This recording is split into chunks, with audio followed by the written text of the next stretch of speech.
이름으로 기도합니다. 아멘. 오늘은 사닥다리가 땅 위에 서 있는데 라는 제목으로 말씀을 나누도록 하겠습니다.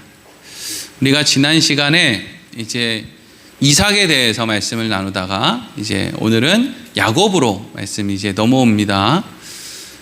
이삭이 죽을 때가 됐다고 스스로 생각을 했을 때 이 집안의 장자의 권한은 그래도 힘이 세고 그래도 좀 똑똑하고 또 내 말을, 아버지 말을 좀 잘 따르고 지키는 에서에게 이 집의 가장의 권한을 물려주는 것이 이 집안이 이제 나중에 이렇게 더 풍성해지는데 도움이 되겠다 싶어서 이제 아들 에서에게 가서 별미를 만들어서 가지고 오면 내가 너한테 축복을 해주겠다, 이제 이런 말씀을 했죠.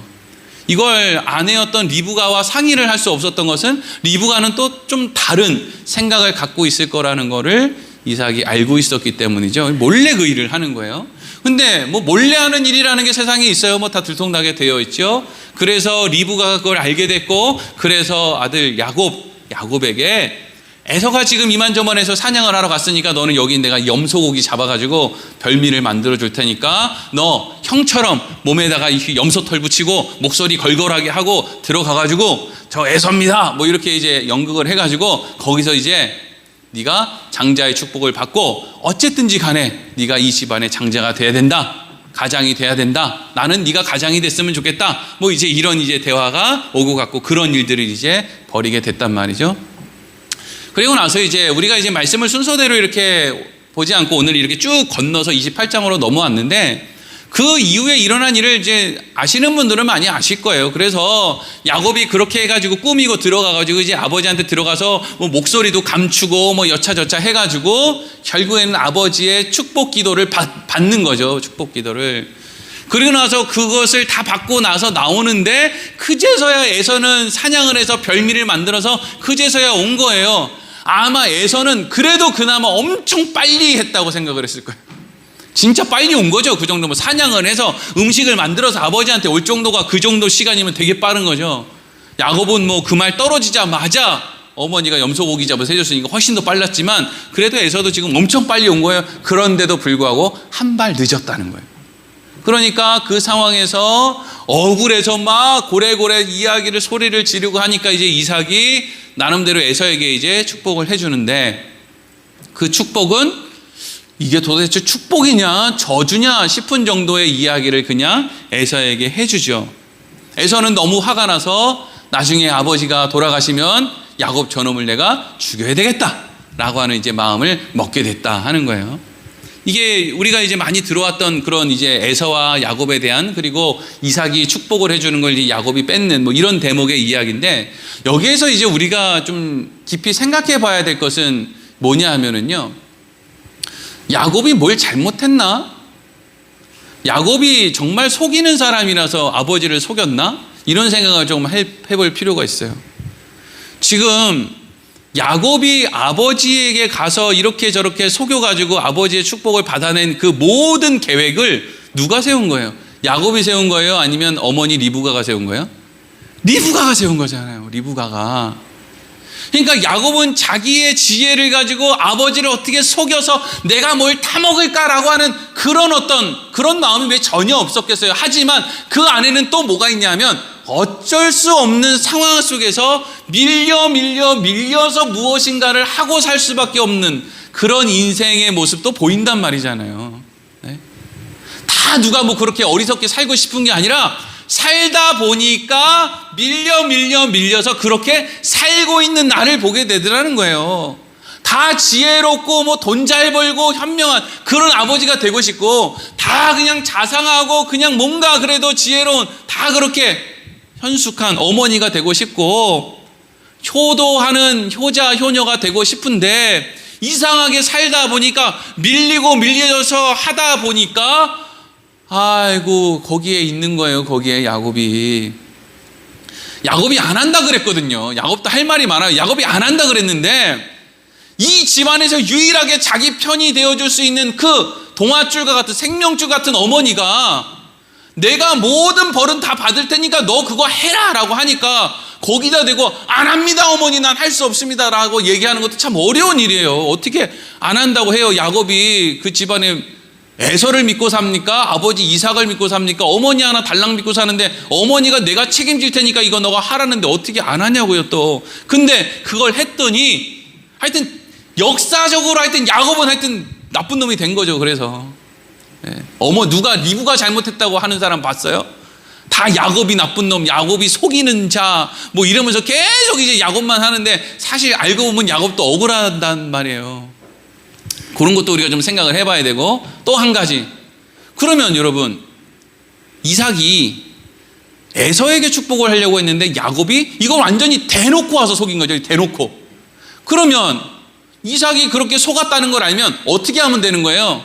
다시, 야 내가 너한테 해준 거 다시 일로 와, 무효야 무효, 지금부터 하는 게 진짜야. 이렇게 할 수 있어요 없어요? 할 수 있거든요. 여러분 축복이라는 게 뭐예요? 축복이라는 게, 축복이 나한테서 나오는 거예요? 아니면 하나님한테서 나오는 거예요? 하나님한테서 나오는 거고요. 우리는 그냥 비는 거예요. 비는 거. 그러니까 내가 뭐 한번 축복했다고 해서 이걸 번복 못하고 이런 게 아니에요. 그냥 하나님 저는요 우리 첫째가 복을 받았으면 좋겠습니다. 하나님 저는요 우리 둘째가 복을 받았으면 좋겠습니다. 이러고 비는 거지. 자격이 안 되면 우리가 암만 빌어도 그 사람 복 못 받고요. 내가 아무리 저주를 퍼부어도 그 사람이 복을 받아야 되겠으면 하나님이 그 사람에게 복을 주는 거예요. 다만 내가 저 사람에게 복을 빌었는데 저 사람은 자격이 없다, 그러면 그 복이 나한테 올 수도 있다라는 말씀도 있죠. 그러면 이삭이 어떻게 하면 되냐고요? 하나님 제가요 눈도 어둡고 뭔가 이게 좀 이렇게 어리석어서 제가 착각을 했는데 사실 제 마음은요 에서에게 축복하는 게 제 마음이었습니다. 하나님 아시죠? 그럼 이제 그렇게 처리해 주십시오. 아니 그냥 이렇게 하면 뭐 복 주시면 하나님이 주시는 거고 아니면 많은 거지. 근데 지금 이삭이 어떻게 해요? 번복을 안 하죠. 못해서 안 하는 게 아니고요, 안 하고 싶어서 안 하는 거예요. 왜 안 하고 싶은가요? 이게 그럼 고민을 해봐야 될 부분이에요.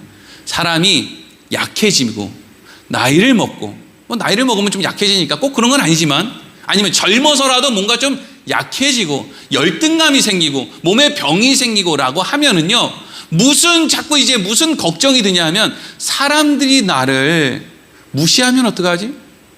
사람들이 나를 업신여기면 어떡하지?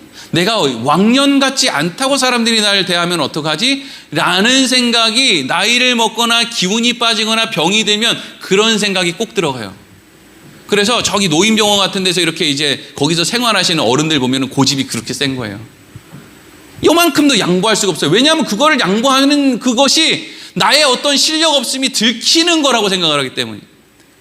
이삭이 얼마든지 번복할 수 있어요. 실력이 있고 힘이 있고 건강이 있고 젊고 이럴 때는 얼마든지 이거 뭐 없었던 일이야. 이것들 다 모여. 지금 리브가하고 에서하고 야곱하고 다 모여. 니네들 지금 무슨 일을 한 거야? 이거 할 수 있어요. 언제요? 힘 있고 실력 있을 땐 그거 할 수 있거든요.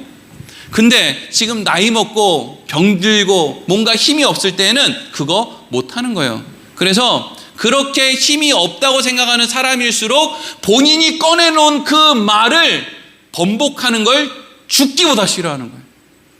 실력 있는 사람들은 뭐 바꾸고 싶어? 바꿔. 내가 다 맞춰줄게. 이게 실력 있는 사람이죠.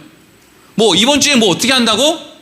그래 그렇게 해. 내가 다 맞춰줄게. 이게 되는 거예요. 근데 실력 없는 사람은요 계획을 이렇게 해놨는데 뭘 바꾼다, 싫은 거예요. 막 자신이 없는 거예요. 그걸 바꿨다가는 어떤 실수를 하게 될지 모르겠는 거예요. 그러니까 안 된다는 거잖아요. 막 못한다는 거예요.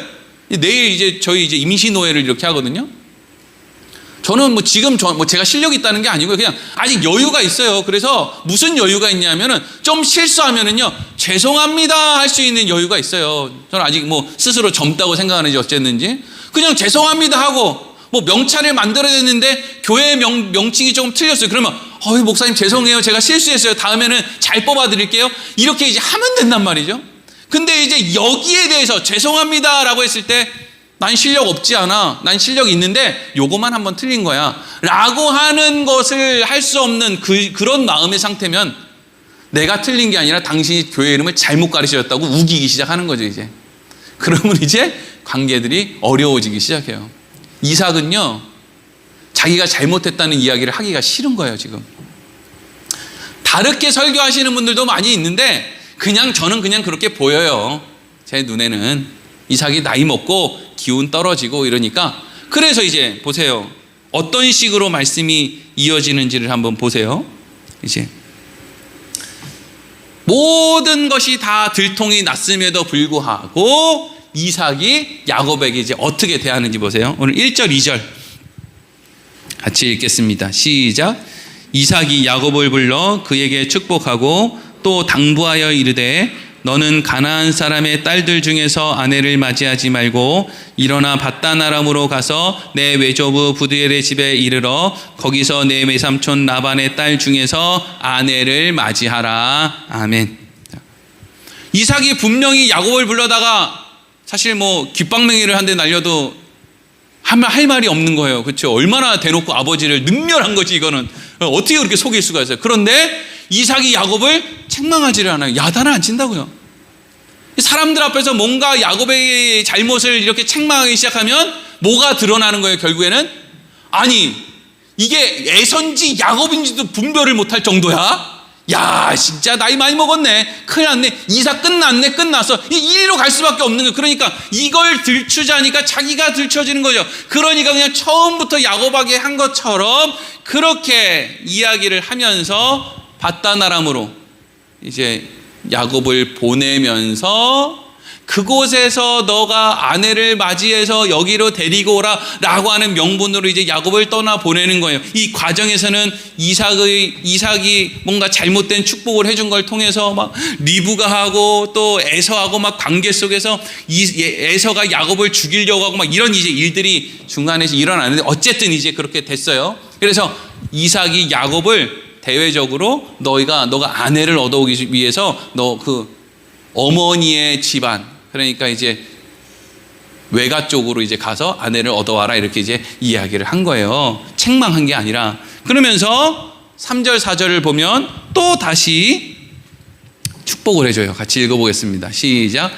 전능하신 하나님이 내게 복을 주시어 내가 생육하고 번성하게 하여 내가 여러 족속을 이루게 하시고 아브라함에게 허락하신 복을 내게 주시되 너와 함께 내 자손에게도 주사 하나님이 아브라함에게 주신 땅 곧 내가 거류하는 땅을 내가 차지하게 하시기를 원하노라. 아멘. 3절 4절 말씀을 보면은요, 뭔가 이삭이 야곱에게 복을 빌어주는 것처럼 보여요. 막 아브라함도 나오고 하나님이 허락하신 복도 나오고 네가 거류하는 땅을 네가 차지하시기를 원하노라 이런 걸 이제 말을 해요. 그러니까 꼭 이제 이삭이 야곱을 막 축복한 것처럼 참 이삭 대단한 사람이네. 어떻게 자기를 속인 그 아들이 미울 텐데 어떻게 저렇게 축복을 해주나 라는 생각이 들 정도로 이제 복을 빌어줘요. 그 집안에 있는 사람들은 이 이삭의 모습을 보고 야, 이삭 참 훌륭하다 이렇게 생각을 했을지도 모르겠어요. 근데 문제는 뭐냐 하면 여기에 문제가 하나 있어요. 문제는 뭐냐 하면 예전에 아브라함이 이삭의 아내를 얻어오기 위해서 밧단 아람의 그 종 엘리에셀을 보낼 때는요, 아내를 얻어오기 위한 지참금으로 낙타 10마리 분량의 그러한 재산을 보냅니다. 낙타 몇 마리 분량이요? 낙타 10마리 분량을 보내요. 그래서 그 재물들, 그 지참금을 보고 그 욕심쟁이 라반과 그 집안 사람들이요, 혹시라도 그 지참금을 못 받을까봐 더 달라 덜 달라 조건을 내세우지 않고 그냥 리브가야 너 갈래? 네 얼른 가 이러고 두말하지 않고 그냥 그 지참금 받고 리브가를 보내버린단 말이죠. 너무 많이 주니까 이건 흥정을 하고 말 게 없는 거예요. 5만 원 10만 원으로 흥정할 건데 이 사람이 막 돈 1,000만 원을 딱 내놓으니까 어이구 다 가져가세요 이렇게 되는 거지. 이거를 설명할 게 없다고. 근데 그걸 다 알고 있는 이삭인데 야곱에게 아내를 얻어오라고 하는데 지금 지참금을 줘요 안 줘요? 안 준단 말이죠. 이걸 생각해 봐야 된다고. 좀 깊은 내용을. 지참금을 줘야 될 거 아니에요. 그리고 정말 거기서 아내를 얻어서 무사히 오는 게 목적이면 사실은 이삭 입장에서는 야곱을 보낼 필요도 없거니와 그리고 야곱을 보낸다고 할지라도 누구랑 같이 보내야 돼요? 길눈이 훤한 사람이랑 같이 보내야지. 과거에 아브라함이 엘리에셀을 보낸 건 엘리에셀이 지혜롭고 길도 잘 알고 하니까 보낸 거죠. 근데 지금 야곱은요, 나이만 어디로 먹었지 맨날 집구석에서 그냥 이렇게 있어가지고 자기 동네밖에 모른단 말이에요. 동네. 근데 얘를 수천 킬로가 떨어져 있는 곳으로 지금 보내면서 아내 얻어오라고 하면서 지참금도 안 주고 길 잘하는 종도 안 붙여주고 그냥 가라 그런단 말이에요. 그러니까 우리는 뭘 알 수 있어요? 아, 이삭이 야곱을 책망하지 않은 게 이유가 있었구나. 이유가 있었어. 겉으로는 본인이 실수하지 않은 것처럼, 그래서 사람들 앞에서는 막 복도 빌어주고 하지만 결국에는 야곱이 돌아오지 않았으면 하는 마음으로 지금 내보내고 있는 거구나라는 걸 알 수 있죠. 야곱이 집에 안 돌아오면 뭐 축복을 뭐 에서에게 해주든 야곱에게 해주든 무슨 상관입니까? 어차피 에서와 같이 살 텐데. 라반의 집에 야곱이 무사히 도착을 했다 손 치더라도 그 라반이 지참금 한 푼 안 받고 그 딸을 넘겨줄 리가 없지요. 그러면 야곱은 그냥 거기에서 그냥 대릴사위 노릇하면서 평생 살겠구나 라고 하는 그 계산이, 이삭이 그런 쪽으로는 또 안 늙었네. 그런 쪽으로는 또 안 늙었어요. 그런 계산이 있으니까 그냥 보내는 거란 말이에요. 그러면 그걸 이삭은 또 몰랐겠어요? 야곱은 몰랐겠어요? 야곱은 또 그걸 다 알면서도 어떻게 방법이 없는 거예요. 어머니가 또 가라 그러니까, 막아줄 사람이 어머니밖에 없는데 어머니가 가라 그러니까 어떻게 합니까? 가야지.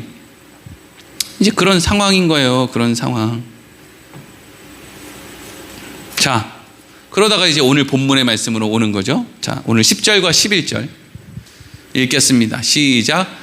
야곱이 브엘세바에서 떠나 하란으로 향하여 가더니 한 곳에 이르러는 해가 진지라. 거기서 유숙하려고 그곳에 한 돌을 가져다가 베개로 삼고 거기 누워 자더니. 아멘.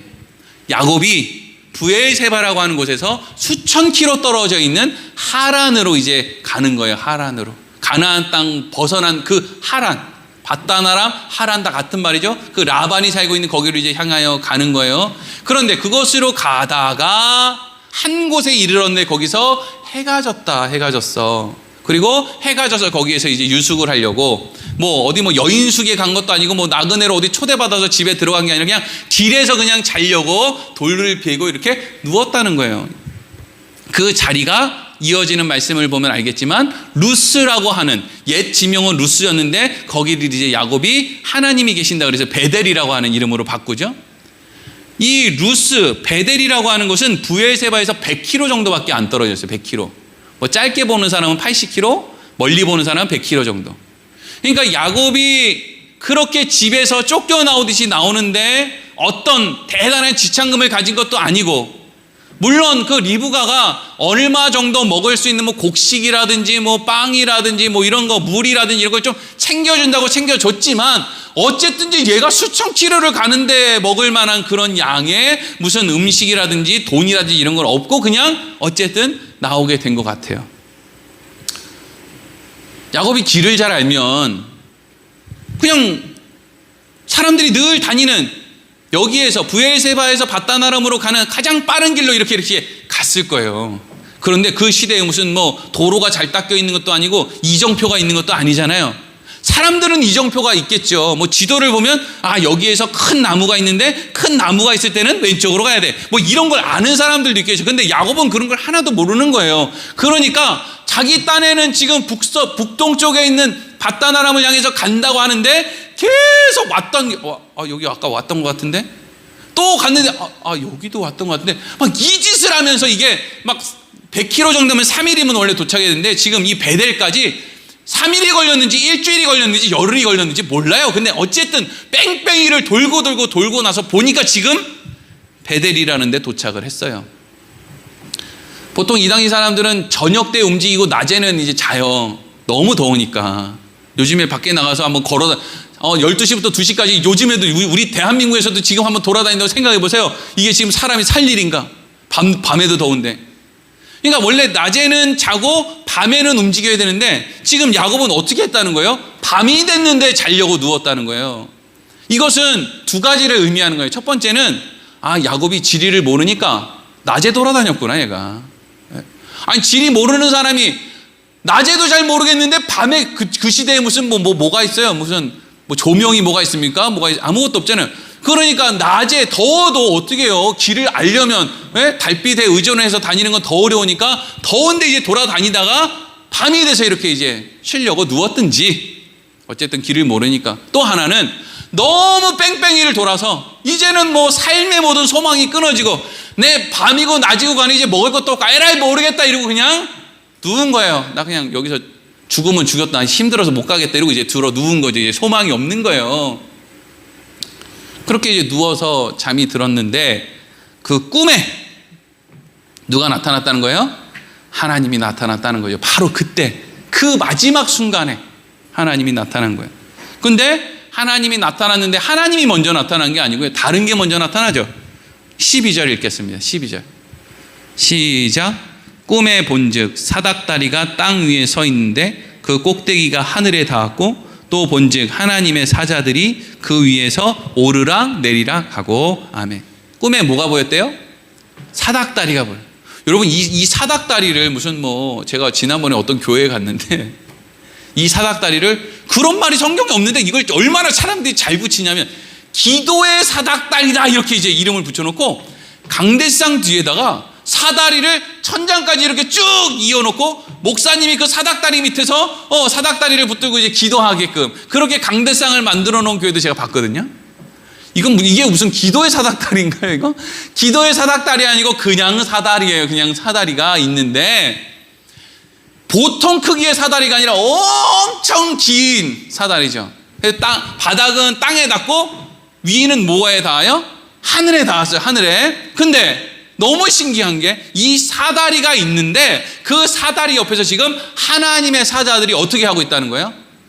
오르락 내리락 하고 있어요. 이걸 머릿속에 잘 그려보세요. 긴 사다리가 있는데 이 사다리를 하나님의 사자들이 오르락 내리락 하고 있어요. 그러면 여러분한테 질문을 하나 해볼게요. 이 하나님의 사자들은 어떻게 이 사다리를 오르락 내리락 하고 있을까요? 1번 이렇게 손하고 발로 이렇게 사다리 타고 올라갔다가 사다리 타고 내려왔다. 2번 날개가 어차피 있는 거 날개로 날아서 올라갔다가 날아서 내려왔다. 1번 2번 어떤 거 같으세요? 네, 2번이겠죠.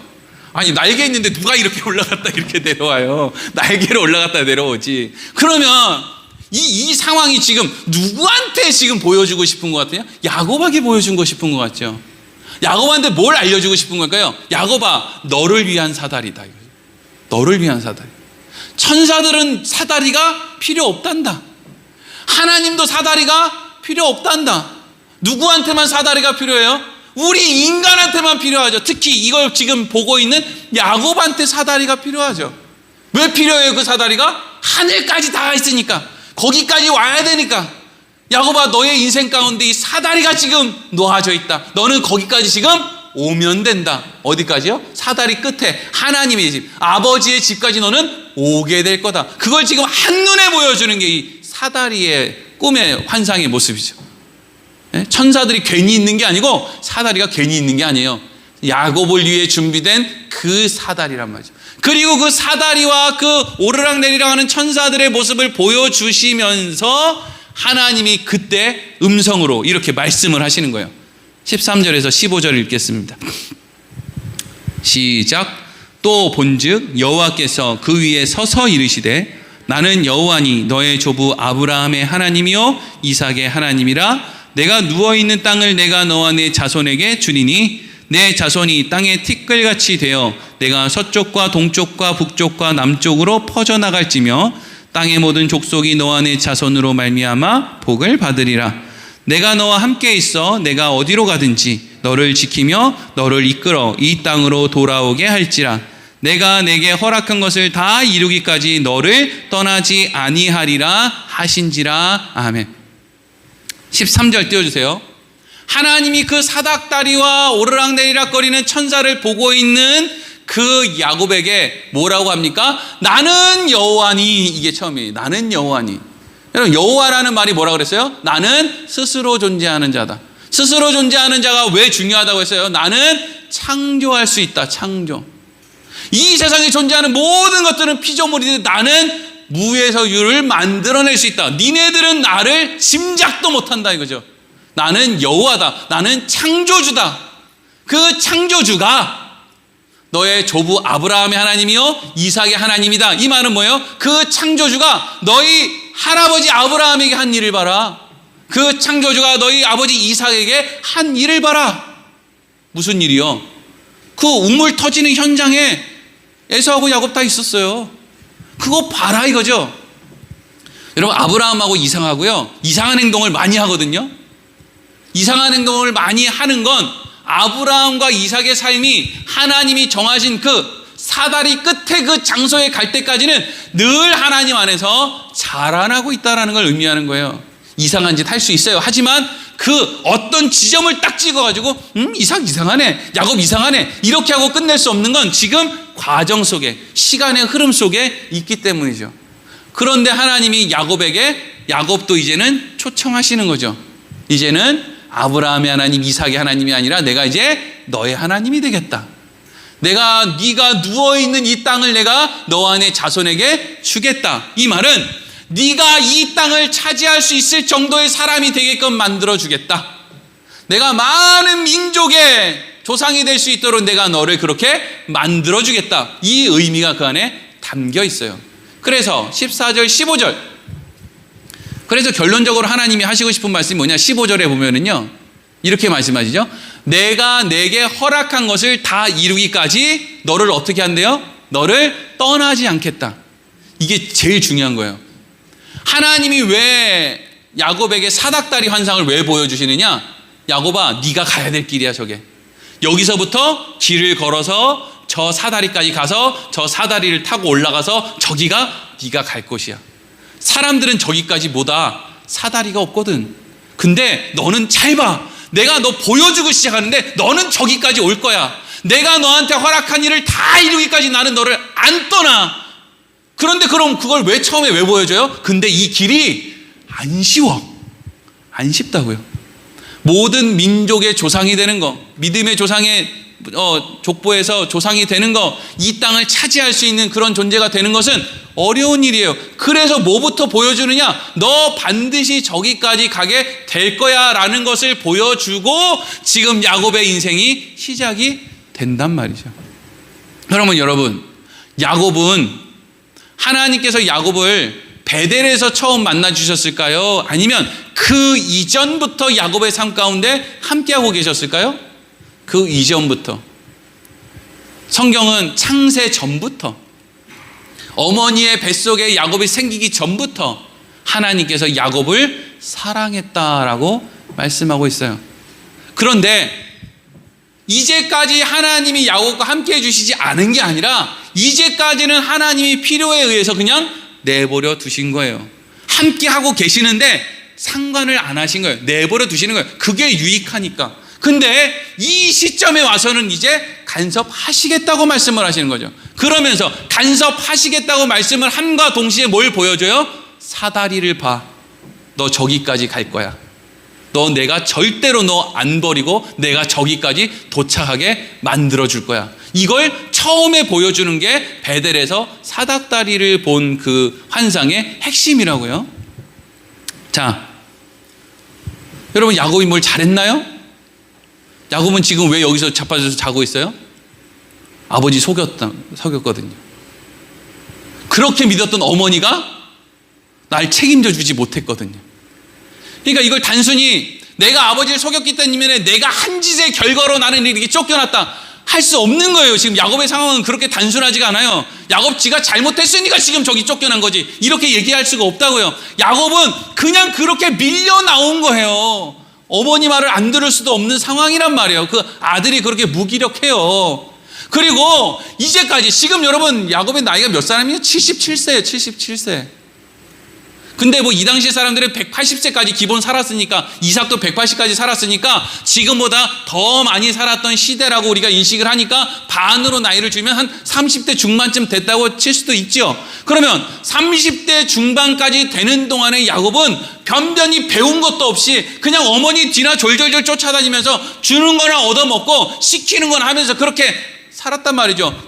우리 동네 밖에 뭐가 있는지 관심을 가질 겨를도 없이 그러고 산 거예요.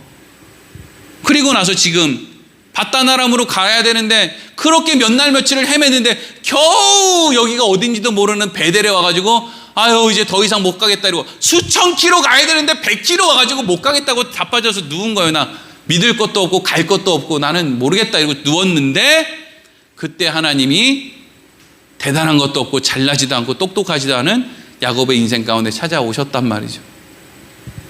여러분, 사람들은 이제 교회에 처음 나오면요,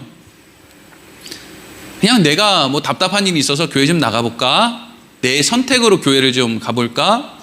그래서 뭐 목사라는 사람들이 뭔 이야기를 할까? 아니면 누가 또 전도를 하니까 또 계속 똑같은 이야기를 하니까 내가 한 번 안 나가주면 하여튼 저 아주머니가 나를 잡아먹겠구나 싶어서 그냥 또 교회에 나가주기도 하고, 뭐 아내나 남편이 가자 그러니까 또 나와주기도 하고, 뭐 이렇게 이제 여러 가지 상황들 속에서 교회에 나오죠. 그러면 이제 사람들이 오해하는 것 가운데, 착각하는 것 가운데 하나는 뭐냐면 내가 결정해서 거기 나갔다라고 자꾸 생각을 하는 거예요. 근데 여러분, 자기의 결정으로, 성경은 자기의 결정으로 교회에 나올 수 있는 사람이 없대요. 깨닫는 자가 없대요. 하나님을 찾는 자가 없대요. 애초에 없대요. 그걸 할 수 있는 사람이 없대요. 이유가 없잖아요. 여기 나올 이유가 없다는 거예요. 그런데 여기에 나와 있다는 거, 그리고 심지어 여기 나와 있는 것도 놀라운데 하나님을 알게 되고 예수를 믿게 되고 우리 인생에 막 기도를 했는데 뭐가 뭐 응답이 됐고 뭐 이런 어떤 그런 경험이 생긴다, 이런 모든 것들이 다 하나님께서 이전부터 함께 해주시다가 지금 우리 인생 가운데 함께 한다는 걸 다시 한번 우리에게 확인시키고 보여주시는 것이지 이전부터 함께 해주셨다라는 거예요. 그게 야곱의 인생을 통해서 우리가 살펴볼 수 있는 거죠. 우리가 교회에 나오기 전부터 하나님께서 우리와 함께 해주신 거였구나. 그래서 이렇게 온 거구나. 자, 이제 다음 시간에 이제 야곱에 대한 말씀을 이어가고, 오늘 무슨 날이죠? 맥추감사주의. 그럼 맥추감사주의는 우리가 왜 지키나요? 출애굽기 23장 16절 같이 읽어보겠습니다. 시작. 맥추절을 지키라. 이는 내가 수고하여 밭에 뿌린 것의 첫 열매를 거둠이니라. 아멘. 여기까지만 읽을게요. 맥추절이니까. 맥추절은 이제 첫 이삭, 보리 이삭을 이제 거뒀을 때 그걸 걷고 나서 하나님께 이제 감사하는 그런 날이에요.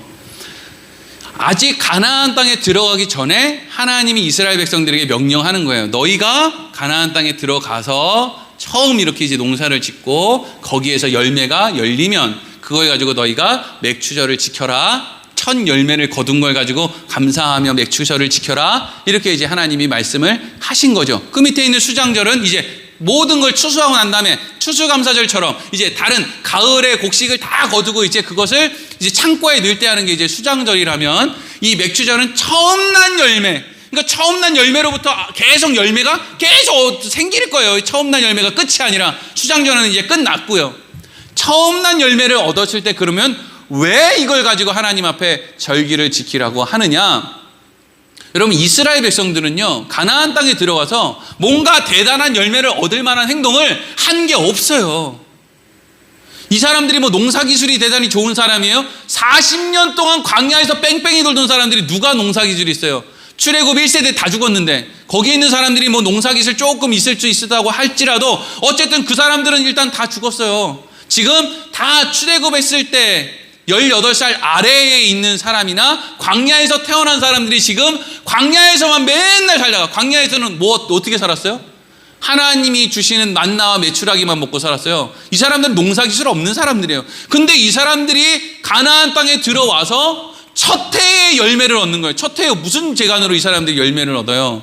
그러니까 이 열매는 지금 누가 농사 지어 놓은 걸까요? 이건 가나안에 살던 사람들이 농사 지어놨던 걸 가나안 사람들을 쫓아내고 지들이 다 공짜로 얻어먹은 거예요. 뭐 대단하게 씨 뿌리고 열매를 걷고 이런 기술이 없는 사람들이란 말이죠.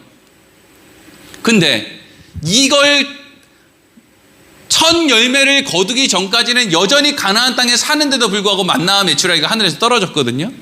그러니까 이스라엘 백성들이 만나와 메추라기를 먹으면서 뭘 좀 해보겠다고 이렇게 했는데 사실은 여기서 열매가 안 열릴 건데 여기에서 열매가 열렸다는 거예요. 그걸 기념해서 지키는 절기가 맥추감사절인 거예요. 그러면 맥추감사절을 지킬 때 사람들은 무엇을 알 수 있느냐 하면, 이렇게 한 것이 없는데, 이렇게 자격이 없는데, 그럼에도 불구하고 하나님이 우리를 먹고 입혀주시고 만나와 메추라기를 먹여주시면서 또 첫 열매를 허락해 주셨네. 첫 열매를 허락해 주신 걸 보니까 모두 알 수 있는 거예요. 나중에 수장절을 지킬 수 있는, 모든 것을 허락해 주신 하나님 앞에 마지막 추수감사절을 지킬 수 있는 그것을 맥추감사절을 지키면서 이미 할 수가 있는 거예요. 이건 마치 하나님이 야곱에게 사다리 환상을 보여주심으로, 사다리 환상을 본 야곱이 내가 앞으로 어떻게 살아갈지는 모르겠지만 결국 하나님께서 나를 저 끝에 도착하게 만드시겠구나 라는 마음으로 야곱이 살아가는 거랑, 첫 열매를 얻은 이스라엘 백성들이 하나님께서 가나안 땅에서의 삶을 책임져 주시겠구나, 첫 열매를 거저 주시는 걸 보니까 알겠구나 라고 하는 것이 지금 닮아 있는 거죠. 그러면 그거보다 한 걸음 더 나가서 더 중요한 의미는 그러면 뭐냐? 고린도전서 15장 14절에서 20절 읽겠습니다. 시작. 그리스도께서 만일 다시 살아나지 못하셨으면 우리가 전파하는 것도 헛것이요 또 너희 믿음도 헛것이며 또 우리가 하나님의 거짓 증인으로 발견되리니 우리가 하나님이 그리스도를 다시 살리셨다고 증언하였습니다. 만일 죽은 자가 다시 살아나는 일이 없으면 하나님이 그리스도를 다시 살리지 아니하셨으리라. 만일 죽은 자가 다시 살아나는 일이 없으면 그리스도도 다시 살아나신 일이 없을 터이요. 그리스도께서 다시 살아나신 일이 없으면 너희의 믿음도 헛되고 너희가 여전히 죄 가운데 있을 것이요. 또한 그리스도 안에서 잠자는 자도 망하였으리니 만일 그리스도 안에서 우리가 바라는 것이 다만 이 세상의 삶뿐이면 모든 사람 가운데 우리가 더욱 불쌍한 자이리라. 그러나 이제 그리스도께서 죽은 자 가운데서 다시 살아나사 잠자는 자들의 첫 열매가 되셨도다. 아멘. 사닥다리 환상을 통해서 야곱이 뭘 안다 그랬어요? 내가 결국에는 하늘 끝에 닿아 있는 저곳에 하나님 나를 인도해 가시겠구나라는 걸 안다 그랬죠. 그리고 이스라엘 백성들이 가나안 땅에 들어와서 처음 얻은 그 열매를 통해서 우리가 한 일이 없는데 이렇게 놀라운 열매를 얻은 걸 보니까 이후의 삶이 힘들든 어쨌든 문제가 발생을 하든 어쨌든지 간에 하나님이 우리에게 이러한 것을 책임져 주시겠구나라는 것을 알게 된다 그랬죠. 그리고 예수님께서 부활의 첫 열매가 되었다라는 걸 우리가 알기 때문에 우리의 인생이 힘들고 어렵고 뭐가 잘 안 되고 이걸 다 통과한 이후에 그 끝에서 우리가 예수님과 같이 우리도 부활한 육신이, 부활한 삶이, 그래서 하나님의 나라를 소유하는 우리의 인생이 그곳에서 완성되어지겠구나라는 것을 알게 된다 하는 거예요. 그러니까 우리는 맥추감사 주의를 지킬 때마다 무슨 생각을 하는 거예요? 첫 열매 거뒀어? 마지막 열매 거둘 때까지 하나님이 책임지시겠지.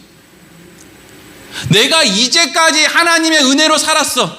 이제까지 내가 한 게 없는데 하나님이 나 여기까지 살게 해주신 걸 보니까 앞으로의 삶도 하나님이 당연히 책임져 주시겠지. 그러니까 당연히 책임져 주실 그 결론을 알고 사는 삶의 동안에 어떻게 사는 거예요? 담대하게 사는 거죠. 멋있게 사는 거예요. 예? 여러분, 제가 어떻게 제가 부여에서 지금 10년 넘게 살고 있는지 정말 놀랍지 않아요? 저는 놀랍습니다. 여러분들도 좀 놀라울 거예요. 저 사람이 도대체 어디 살던 사람이지? 제가 서울에도 살다가 부산에도 살다가 대전에도 살다가 전주에도 살다가 하여튼 인천에도 살다가 안 살아본 데 팔도 강산을 유람하면서 살던 사람이에요, 제가. 근데 여기서도 쫓겨나고 저기서도 뭐가 문제가 안 되고 여기도 안 되고 저거 이러다가 결국엔 어디로 와요? 부여로 왔어요. 부여로 왔다고요. 네. 꼭 베델에 누워서 그냥 여기서 누워서 안 깨어났으면 좋겠다 이러고 누워있는 야곱처럼 그냥 들어 누워 있는 거예요. 그러다가 부여 온누리교회가 생기고 여기 있는 분들이 만나고, 그렇죠? 그래가지고 우리가 여기 지금 교회에도만, 그럼 이제까지 나의 삶을 보면 앞으로의 삶 가운데 이제 우리는 어떻게 살아야 되겠어요? 난 맨날 쫓겨다닌 것밖에 없고 맨날 그냥 욕이나 먹고 다닌 것밖에 없는데 지금 하나님이 이렇게 모여서 하나님을 함께 알고 교회에서 늘 즐거워하고 기뻐하고 감사하고 이런 걸 하면서 우리가 살 수 있네. 그러면 앞으로의 삶도 하나님이 당연히 책임져 주시겠지. 그러니까 앞으로의 삶을 하나님이 당연히 책임져 주신다는 건 내일부터는 어떻게 살면 된다는 거예요? 좀 멋있게 살지. 네? 기름값이 없으니까 요즘에 기름이 비싸잖아요. 그러니까 목사님들이 차를 끌고 잘 안 다니려고 해요. 그러면 내가 갈 때 아무개 태워 갈 테니까 거기 준비하고 있어요. 제가 태워 갈게요.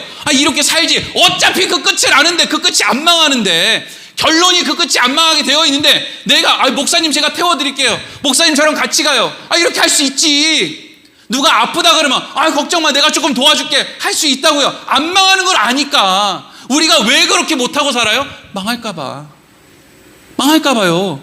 왜 그렇게 막 그냥 한 푼이라도 모아가지고 적금 붓고 어떻게든 더 모아가지고 뭘 좀 사놓고 뭘 어떻게 할까? 애들 공부를 좀 어떻게 가르쳐볼까? 뭘 그렇게 애를 쓰면서 연구하면서 사는 이유가 뭐예요? 망할까봐 그러잖아요. 망할까봐. 예? 망할까봐. 망하지 않으려고 살아도 망하는데 지금 망한 거 아니에요? 뭐 얼마나 대단하게 잘 살아요. 예? 통장 잔고 마이너스 아니에요? 예? 우리는 애가 넷이라서 마이너스라고 하지 여러분들은 애도 넷이 안 났는데 왜 마이너스예요? 예? 그러니까 하여튼 이 대한민국 정부에서 애 넷 정도 나면은 하여튼 좀 예? 엉뚱한 대로 웃으려고 얘기한 거고요. 그게 맥주감사주일의 의미예요. 추수감사주일을 지키는데 뭐 첫열매로 또 뭘 또 지키나. 하여튼 그냥 교회가 하여튼 심하다. 하여튼 뭐까지 다 뿌리까지 뽑아 먹으려고 하는구나. 맥주감사절 헌금 내라. 추수감사절 헌금 내라. 지겨워. 뭐 이렇게 그냥 내라는 게 많아. 이거 하려고 맥주감사절기를 지키라고 하나님이 말씀하시는 게 아니고요.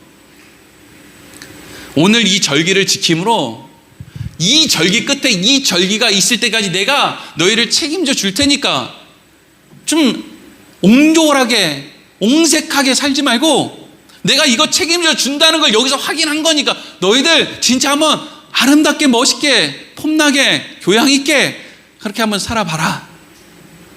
이게 하나님의 마음이에요. 우리 하나님의 마음이요. 하나님의 자녀들이 멋있기를 원하는 거예요. 여러분 우리 인생 가운데 정말 하나님이 우리에게 보여주신 우리에게 허락하신 모든 것들을 사모하고 생각하면서 그렇게 하늘 끝에 다 있는 그 사닥다리 끝까지 하나님이 인도해 주실 것을 믿고 멋있게 살아가기를 소망합니다. 기도하겠습니다.